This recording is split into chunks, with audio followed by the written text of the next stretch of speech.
Hello, everyone. Today, we will listen to a story about a woman's adultery. One day, a woman named and decided to change her life and find a job at a good company as a manager. She found out about a vacancy at a prestigious firm and decided to send her resume. However, after several weeks of waiting, and received a rejection from the company. She was of course upset but did not give up.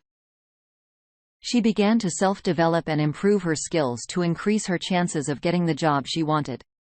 After several months of searching and found another job opening at the same company, she carefully researched the requirements and prepared a good resume. She was invited to an interview which she successfully passed. In the end, I got an offer to work for the company as a manager and now works for a good firm. She is happy and proud of her achievement. Before that, she mostly sat at home waiting for her husband from work, providing comfort and harmony. Her husband Thomas, who worked in a private lawyer's office, was not particularly happy about his wife's employment, but how lonely she was at home alone. Because they had just moved to another city, and they had few friends and acquaintances here. And was doing well at her job. But as usual in any firm, there is a change of personnel, and here it was time for the manager to leave for a well-deserved rest. In his place, sent a young handsome man. And since most of the team were women, the tall broad-shouldered athlete was appreciated by many. And was modest by nature, but she too could not refrain from appreciating her superiors. A few days later, the new boss Brian Stark decided to hold a corporate party to get to know the staff better. Almost everyone took part in preparing for the party. And didn't miss out on attending either. She was young and slender, and Brian immediately spotted her. He approached her as she was setting the table. She needed to get the glasses from the top cabinet, but since she was short in stature, she had a hard time reaching them. Brian came up close behind her and reached his hand over her outstretched arm. It seemed like he was about to touch her. And it almost happened, but Brian pulled his hand further out and got the cups and felt a kind of confusion. "Thank you," she said softly. "You're welcome." Brian smiled. There was music playing in the hall, and after a few glasses of champagne, some people were dancing, some were talking about work, and some were discussing Brian. And chatted with a colleague. "Yes. He's a handsome man." Mary, who was single, glanced over and over. "Let's see what he has in store for us." Not all candy in a pretty wrapper is sweet, and was trying hard to stand on her feet. The champagne was really getting to her head. "I think I'll go out and freshen up a bit. I don't feel so good." She went out to the balcony.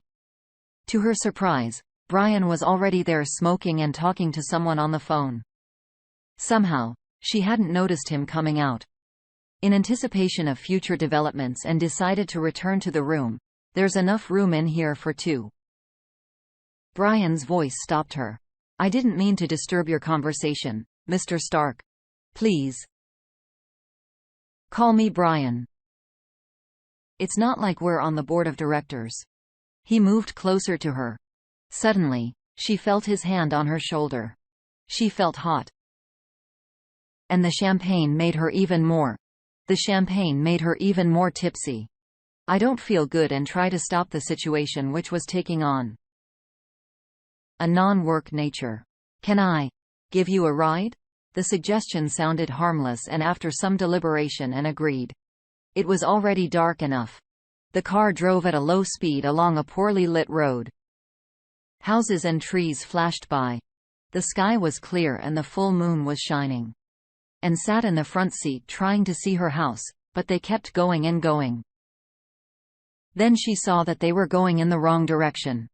"But we're going in the wrong direction," she tried to argue. "I hope you don't mind having a cup of coffee first, or your husband won't be happy that his wife is drunk." And look thoughtfully out the door window. Brian was probably right. After all, even though Thomas adored her, he would still be very jealous and might not understand why, and came back in such a state.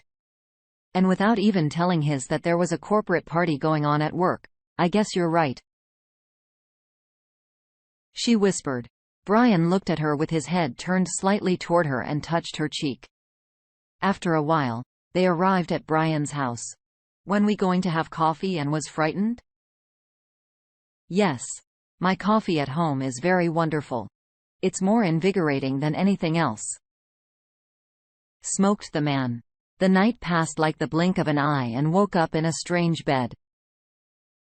She began to remember what had happened the night before, and suddenly she was horrified. She was with Brian. She resisted what had happened, but at the same time, she loved being with him. But what to tell Thomas? And looked at her phone. 8 missed calls from Thomas. Her whole life flashed before her eyes. Then she thought of asking Mary, with whom she'd become friends, for help. "Hello, Mary," and spoke hopefully. "Oops, the missing person is here. Where have you been? Your husband called me." That's it. F.A. And was already mentally divorced. And saying goodbye to her glamorous life. "Hello. Anne, can you hear me? I understand you've decided to visit the Cage of Paradise. Don't be afraid. I've got you covered. I said you with me." Mary's words finally made and breathing begin to recover. "But you owe me one. Remember, we have a quarterly report to write. So do it for me. You have a talent for this kind of thing." "Oh, Mary. Oh, thank you." There was a loud sigh of relief coming out of Anne's lungs. "Of course, I'll help you." Yes. Mary liked her new boss and she even ended Anne, but she had a tough job and couldn't pass up the chance to make myself job easier. 2 months passed. And then Brian's romance developed rapidly. Sometimes she would stay with him and Mary would cover for her for certain favors. But Thomas did not let go of his jealousy and became suspicious of his wife at every step. Their family began to have spats to the point of scandals. And felt like she was between two fires. She loved Thomas deeply, but at the same time, she was very happy with Brian. She had known her husband for a long time and in different situations he supported her. His jealousy never interfered with her. She hardly knew the new boss, but he beckoned to her like nectar to a bee. She needed to stop all meetings outside the office, but she couldn't. As soon as she tried to hint to Brian about it, he would touch her arm and her thoughts would fog up. Thomas couldn't help suspecting that his wife wasn't just going to work. He began to visit her at the office on various pretexts. But every time and managed to get away with it. Mary was a great help in this. Mary was determined not to be left with nothing, and during her visits to Thomas, she began to really like him. "So why should she have two and I have none?" she said to herself. It hurt her that fate was not as favorable to her as it was to her colleague. One day, she made up her mind. And when Thomas visited them again at lunchtime, she pinned him down in the coffee shop. "Excuse me, Mary, I'm looking for Anne. Where is she? She doesn't want you. She doesn't love you. She's all about her work." Mary almost let it slip. "What do you mean by that?" His eyes locked on her in a questioning expression.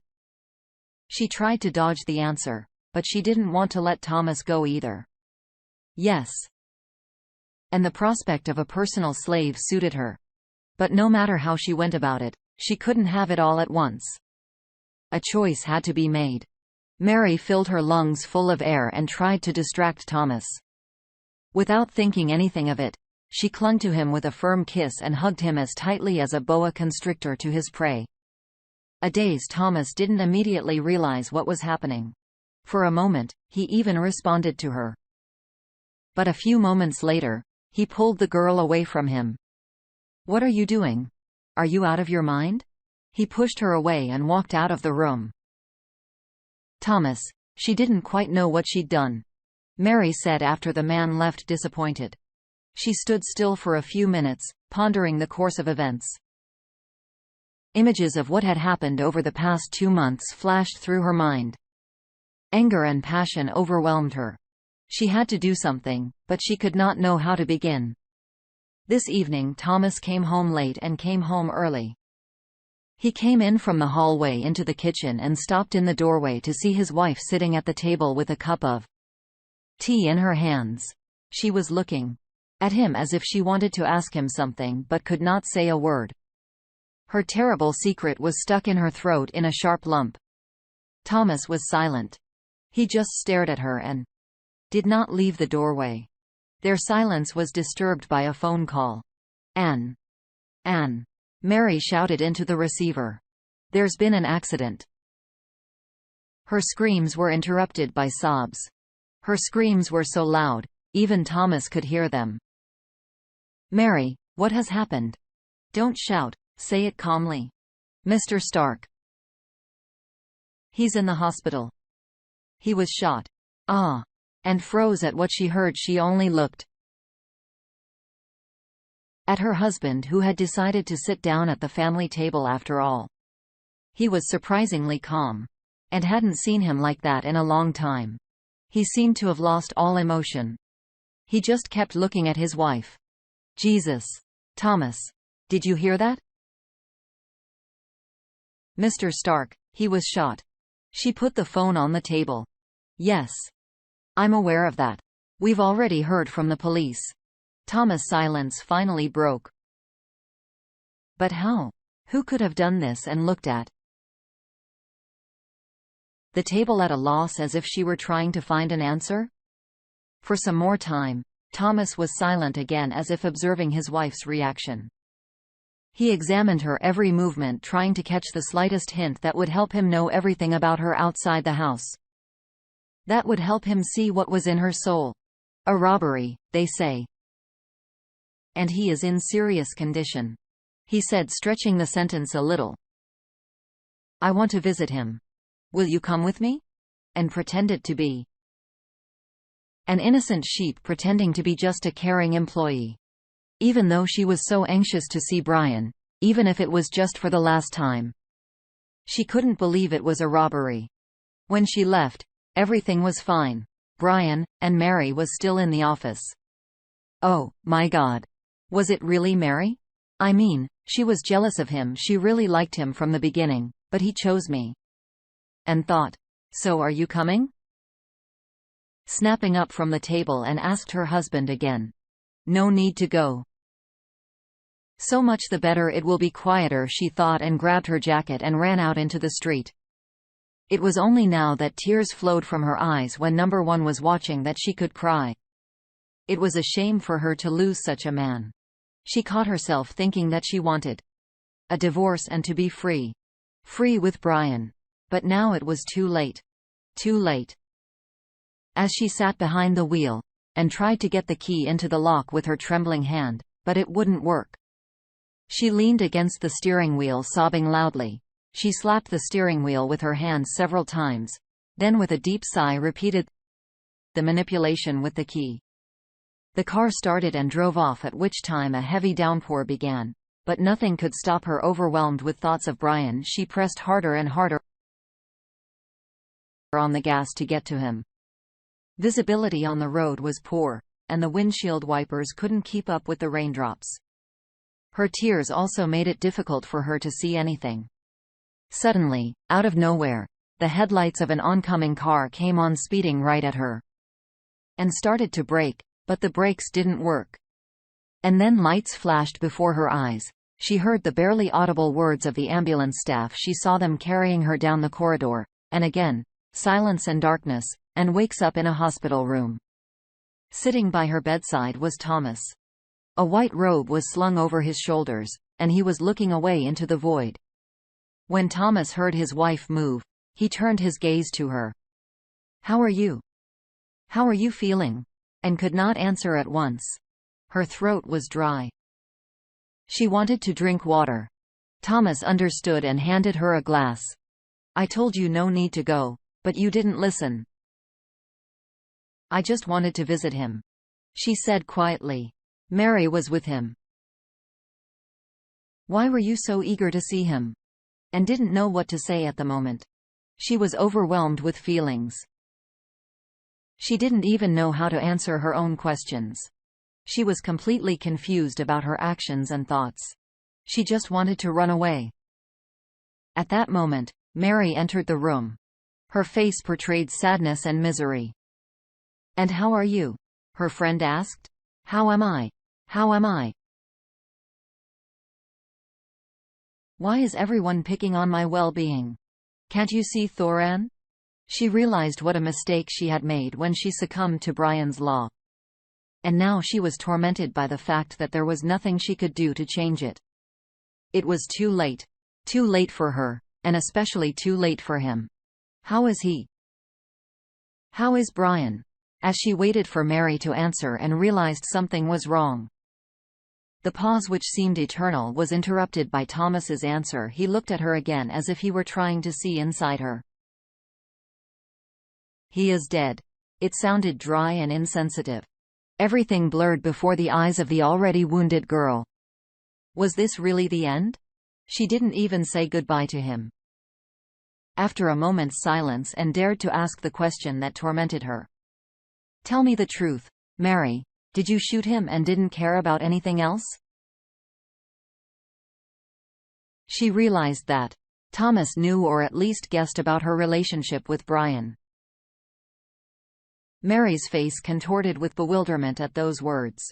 How could you think that?" Mary sobbed. "You dirty Hall."